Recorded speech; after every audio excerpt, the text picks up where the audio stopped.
ધોલાઈ બંદરે દરિયાઈ સુરક્ષામાં ગંભીર બેદરકારી સામે આવી છે। ફિશરીઝ વિભાગે ચેકિંગ દરમિયાન 2 બોટ ઝડપી પાડી છે, જેમાં નિયમ કરતા વધુ ખલાસીઓ અને ઓનલાઈન નોંધણી વગરના શ્રમિકો દરિયામાં લઈ જવામાં આવી રહ્યા હતા। આ મામલે કાયદેસરની કાર્યવાહી શરૂ કરવામાં આવી છે।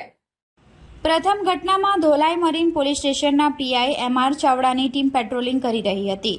આ દરમિયાન ધોલાઈ બંદર પર લંગારેલી દરિયા દોલત IND-GJ 15 405 નામની બોટની તપાસ કરવામાં આવી હતી।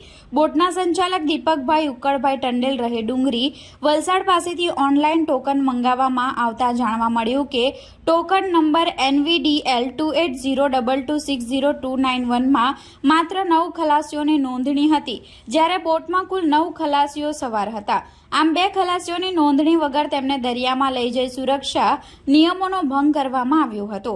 બીજી એક સમાન ઘટનામાં આદ્યશક્તિ IND-GJ 15 4113 નામની બોટની તપાસ કરવામાં આવી હતી, જેના સંચાલક અરવિંદભાઈ નાનાભાઈ ટંડેલ રહે મોતીદાંતી, વલસાડ પાસેથી પણ ઓનલાઈન ટોકન NVDL 2702260349 માં 7 ખલાસીઓની મંજૂરી સામે 9 ખલાસીઓ દરિયામાં માછીમારી કરવા ગયા હોવાનું બહાર આવ્યું હતું।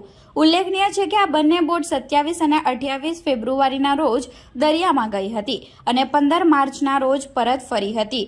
ફિશરીઝ ગાર્ડ તુલસીદાસ શંકરભાઈ પટેલની ફરિયાદ મુજબ ઓનલાઈન ટોકનમાં ખલાસીઓની નોંધણી ન કરાવી એ રાષ્ટ્રીય સુરક્ષા માટે અત્યંત ગંભીર બાબત છે।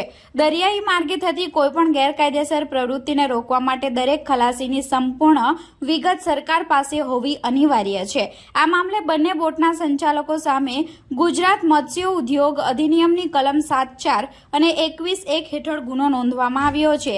પીઆઈ એમઆર ચાવડા આ કેસની વધુ તપાસ ચલાવી રહ્યા છે।